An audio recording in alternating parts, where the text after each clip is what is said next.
I'm Callie and welcome to Kapowski Reads, and I am going to be reading some library books in this video, but with a slight teeny tiny little twist in that I am going to be reading books that are anti-book recommendations. Books my friend hated. There is a reason for this. I promise it's not come from nowhere. I have a monthly catch up with my friends. I've mentioned it before. We basically meet up once a month online, chat about what we've been reading. It's gorgeous. We have a little catch up on, lives, and then we talk about books. We have a giant spreadsheet of all of the books that we have mentioned. Currently we have over 500 books that we have chatted about. Don't mention every single book, usually just highs, lows, or sometimes, if you've only read one thing since the last time we spoke, it might be a middle, which we categorize as profoundly okay. My friends and I have a running joke, which is that one of my friends and I are book opposites. If I read a book and she reads the same book, I give it 5 stars, she gives it 1. Or she gives it 5 stars, I give it 1 star. Very rarely do we feel the same way about a book. So we thought it would be fun if we gave each other recommendations of 1-star reads that we've had and the other reads them. The general hope is that the other person is going to come out with a 5-star just based on everything that has happened so far. We're referring to it as reading for science because we're being a bit silly about it. So the books that I am going to be reading in this video, we did make sure that all of the books were available from the library, just because we're not making people buy books. The first book I'm reading is an audiobook. It is All the Stars and Teeth. I'm going to be honest and say I don't know what any of these books are about. I'm going in just knowing that my friend didn't like them, which means I probably will. That's all I know so far. I'm going to be reading All the Crooked Saints and this behemoth, Bridge of Clay. It's a big one. I'm going to read these. I'm going to report back. And most importantly, I'm going to see how my rating compares to my friend. My friend's not on YouTube. Otherwise, I would be like, we have to do a shared video. So it's just going to be my point of view. But hopefully I get a good book out of this. I'm interested. Cast your votes and see if you think I'm going to like any of these. I don't know. I will be back in a little bit when I have an update on one of these. I'm so excited. But also understand this is a ridiculous concept and I'm so here for it.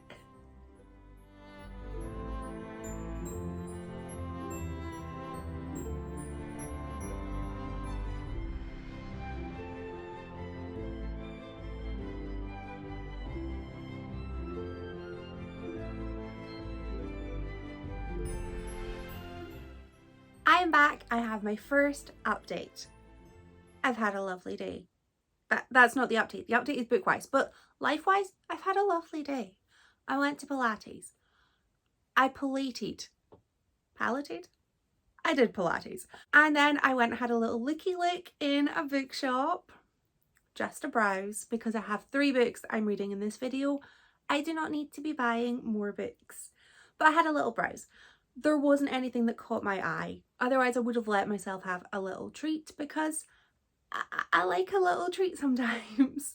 I also finished my audiobook, which is All the Stars and Teeth by Adeline Grace. I realise, I'm back on the squeaky bit of the floor, I realise I didn't tell you what any of these books were about when I introed them, simply because I didn't know. The whole purpose of our sort of scientific experiment is just, the other hated it, go read it, see what you think. And part of that process for me was going in knowing nothing about it. I didn't want to sort of cloud my judgment at all or impact my thoughts, so I'm going in knowing nothing. Another rule that I've added is no DNFs. You have to finish the book. This sounds really unfair and really dramatic, but the friend who is reading my anti-recommendations she doesn't DNF books ever. And I feel it would be cruel for me to know that my friend, who I love dearly, is going to be reading the entirety of some books I didn't like, and then I could just give up. If I didn't like the books she didn't like, that feels unfair. So for science, I am going to be finishing the book, whether I like it or not. And had this not been a book I was reading for a challenge, I would have DNF'd this book in chapter 1. Because I instantly knew I wasn't going to be having the best time with this one. This is a YA fantasy, which generally my friend and I both love. And it focuses on our main character, who's Amora Montoya, which the way the audiobook was saying that really was giving me the Princess Bride vibes. Amora is about to be declared the heir to the kingdom. She has to do a bit of a show and tell performance piece before she can be declared heir, which I think is a great thing. And I would have loved if King Charles had to do like a Britain's Got Talent style show for us, like earn that crown. Earn that crown by doing like a tap dance. Something to show there's a talent there.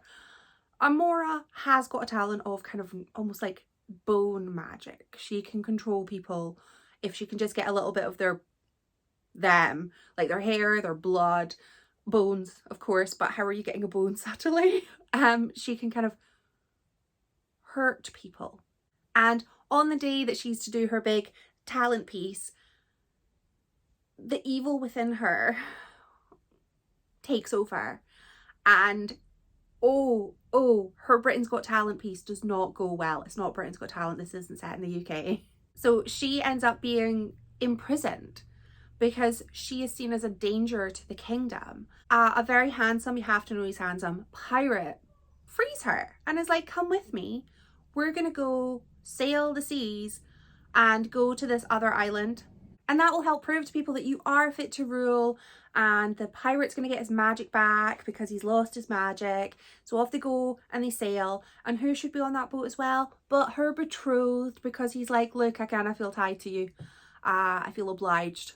So I'm going to come on this boat, even though he's very seasick.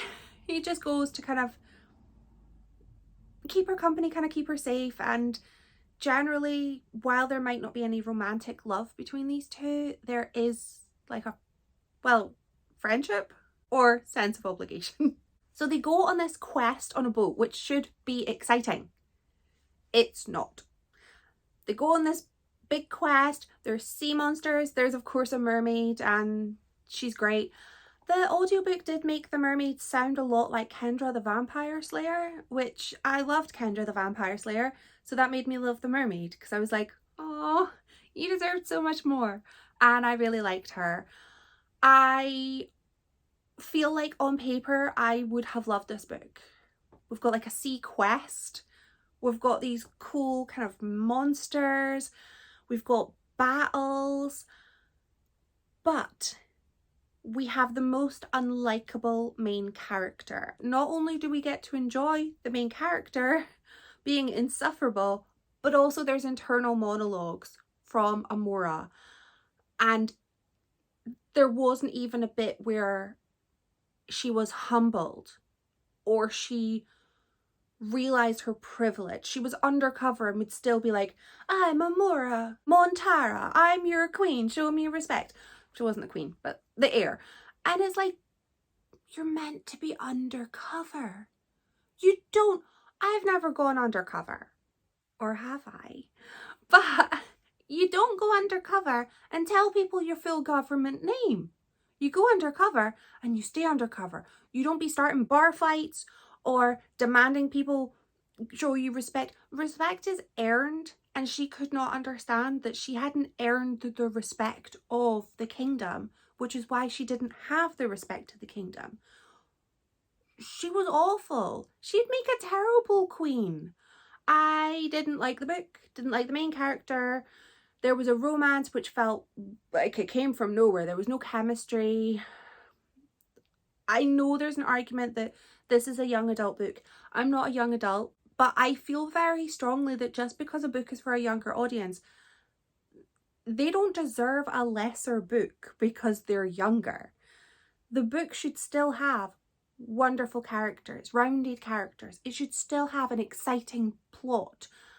It should still be a really good book. It's just for younger people. Somehow this book managed to make magic, a nautical quest, mermaids, monsters, magic. Somehow it managed to make all of that dull, and I was really bored reading this. Bored, didn't like the characters.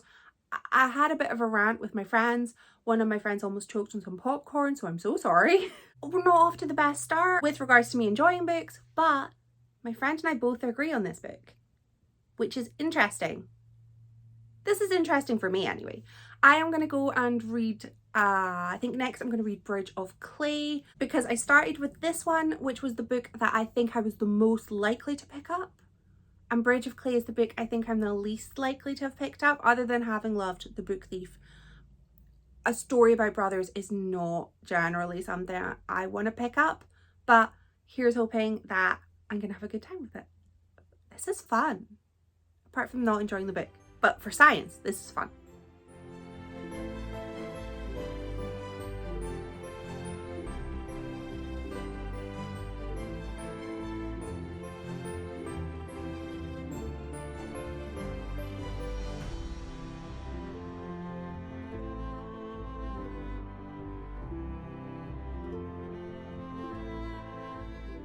I have been A, living my best autumnal life, B, finishing Bridge of Clay.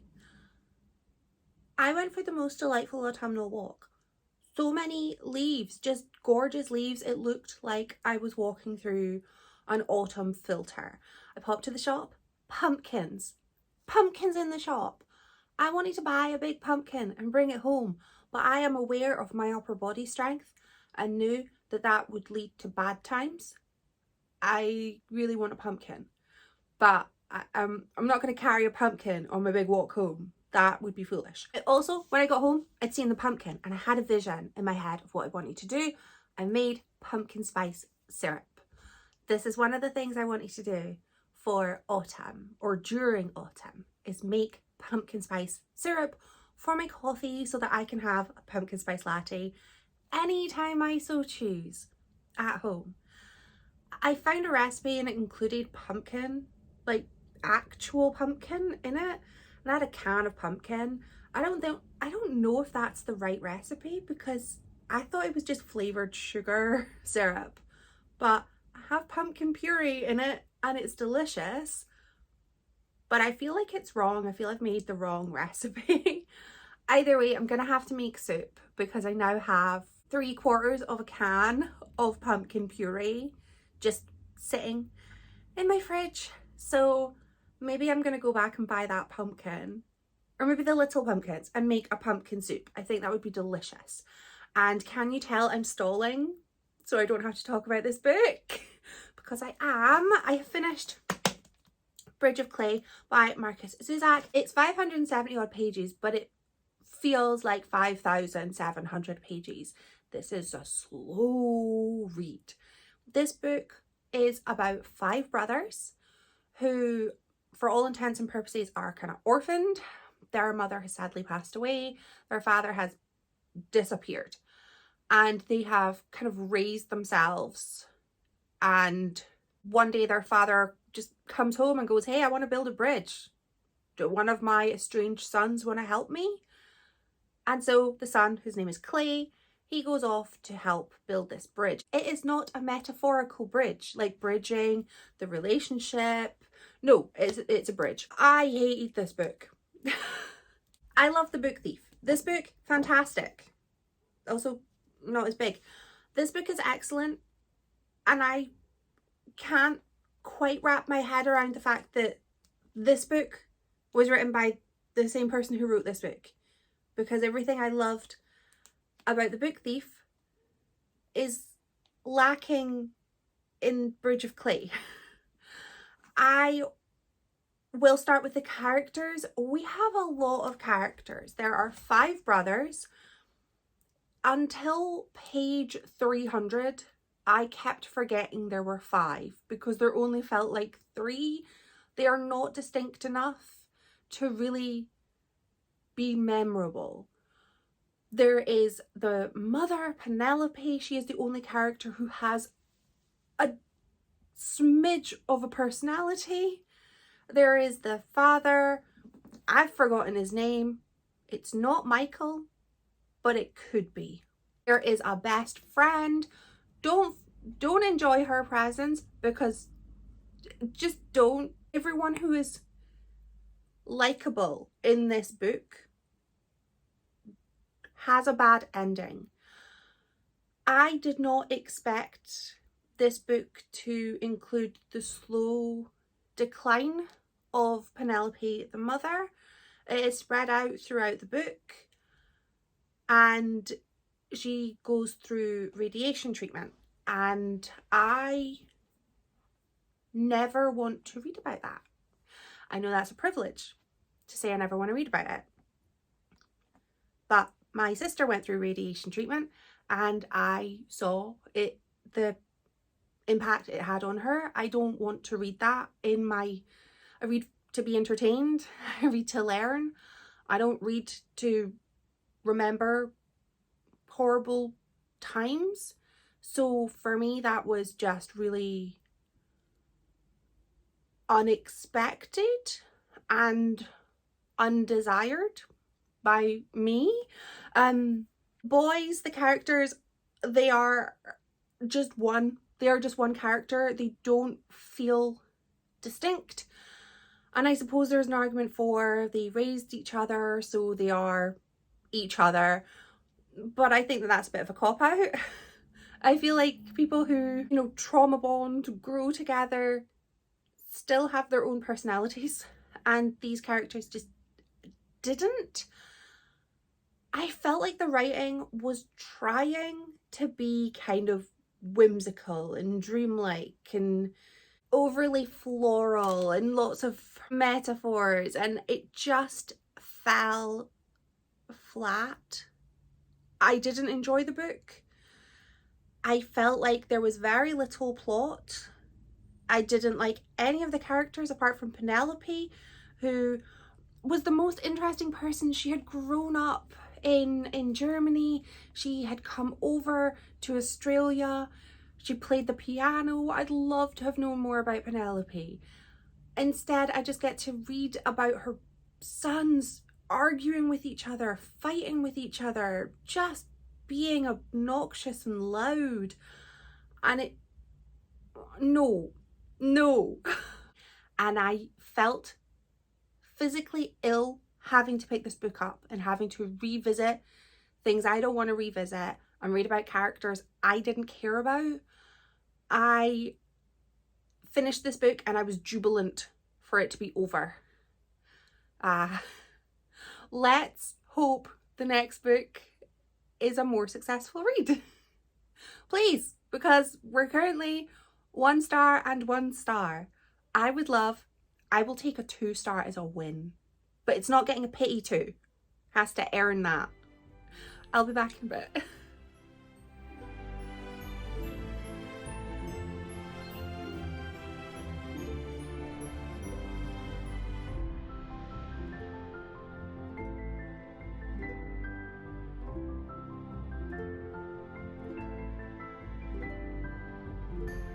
I went to a cafe today. I went to Gaelic Lane and I had coffee. I had bread and butter kind of pudding, a slice. I hate bread and butter pudding. Hate it. However, I absolutely love this. And a vegan kind of vanilla custard and these very plump sultanas. It was so tasty. Loved it. And I read my book while I was there. I am delighted to say I did not hate this book. The bar was in the ground, but I think I really saved the best to last. I had such a good time with this book. Let's ignore the first 50 pages, because the first 50 pages I was filled with the dread of, oh no, Am I not going to have a good time? That wasn't the case. It was just a bit of a slow start. This takes place in Colorado. We have a family called the Sorayas, and they basically do miracles. They do miracles. People go on pilgrimages to their kind of ranch, estate, and show up and go, hey, can I have a miracle, please? And they are given a miracle. However, you get the first miracle for free, but the second miracle, you have to bring that about yourself. And so these pilgrims will stay at their home and stay there until they've done the miracle. That was a very interesting premise. We also have these 3 cousins. The book mainly focuses on the cousins. We have Daniel, we have Beatrice, and we have Diablo, also known as Joaquin. They have a radio station, a pirate radio station in a truck, and they just go around doing this radio station. And the book kind of kicks off when Pete shows up with a man he's literally just met who wanted a miracle. But Pete has shown up with the promise of work in exchange for the truck. So he's coming to get the truck where the radio station is being ran from. And this is just kind of beautiful, magical realism with all of these people having their miracles. But once they get their first miracle, they physically change. You know, they grow massive and tall. They have constant rain on them. They turn into part coyote. They can't speak. They can only repeat back what other people have said to them. It was so strange, but it was exactly what I wanted. I kind of wanted a book that just didn't apply logic. And I got it. I also got really fun family dynamics and like family stories. The history of the Sorayas was fascinating. I really liked this family. I really liked all of the characters. They all felt really interesting, and they all were plagued with fear surrounding the darkness. So they couldn't help people after their first miracle. They couldn't say, you need to go do the work. You need to go help yourself. They just had to sort of, I don't know, hope that the message would pass to them. So they couldn't help people. If they helped people, the darkness would come for them and they would be cursed. It happened to Daniel's parents. They turned into wood. When his mother was pregnant with him, they helped somebody and she turned into wood, and they had to kind of chop to get the baby out. It was really kind of interesting knowing, you know, there's a reason they don't talk to the pilgrims, and it's not because they're being cruel or they're being just standoffish. They can't because of the fear of the darkness coming for them. Daniel, however, Daniel talks to one of the pilgrims. He goes off, just takes himself away because he doesn't want the darkness to impact anybody who cares about him, because of course if something's coming for him, they're going to want to help. They love him, but he can't risk them getting the darkness too. And I just thought this was so fascinating. So we get to follow Daniel, and he's just gone off. He's taken himself away, and he's sort of coming to terms with his thoughts and his fears. And we have Beatrice, who is starting to have, Beatrice doesn't have feelings, but Beatrice is maybe starting to have some feelings. And we have Joaquin, who is this really cocky, arrogant 16-year-old DJ, and it's kind of part coming of age, part family saga. I really liked this. I gave it 3.5 stars, but I rounded it up to 4. I like a plot to be a bit disorienting. I like a plot to, you know, make me really think, make me wonder, wait, what, where are we? What is happening? I did like the characters. I thought that they felt really interesting, really lovable, even though some of them were really quite harsh with each other. There was the parents, Antonia and Frederic. That's not his name. Federico. I forgot the dad's name. The parents were so fun. They were, the mum was just so gruff, and the dad was like, I've moved into the greenhouse. It's just me in the greenhouse right now. And there's so many hijinks, so many just little kind of vignettes of stories, and they're all really fun, and you get to learn a little bit about the pilgrims and the miracles that they've been looking for, and the way that they kind of help themselves and I just had a really good time. I had no idea where this book was going. It could have ended with everyone turning into wood. I didn't know. I genuinely didn't know. And I was so intrigued. And as my attention was grabbed, this is not a large book, it's only 311 pages, but I read this in 2 days because I wanted to. Like 2 sittings, 2 days, 2 sittings. I've had the best time with this, and I'm really happy I waited till last to read this, because I was genuinely really worried that I was going to just have a vlog and it's going to be me disliking books, and that's boring for me, must be boring for you too. So at least I got to say I have a book I enjoyed, and I'm really looking forward to sharing this with my friends and trying to work out, what does this mean? What do our results mean if I share thoughts on 2 books but not 1? What does this mean? I don't know. Does it mean anything? Who knows? All I know is I have had a great time, even though I haven't had the best time with my books. I've had the best time reading books my friend didn't like and seeing if I would maybe like them. And I recommend everyone has a friend who reads books completely differently to them, because it is at the very least fun. It's interesting. It keeps life a little bit exciting. And neither of us are overly precious about the books that we like. So when somebody reads a book that I love, if somebody doesn't like it, I don't care. I didn't write it. You're not hurting my feelings. It's not that deep. That's kind of my thoughts on that. All I want is just for me to have a good time, other people to have a good time with their books too. So I will end this video now before I ramble. Let me know if you've read any of these books, and let me know if you have any friends in your life who is kind of your book opposite as well. My next video, I promise, is going to be books that I want to read and that I think I'm going to love. Thank you so much for watching. Bye!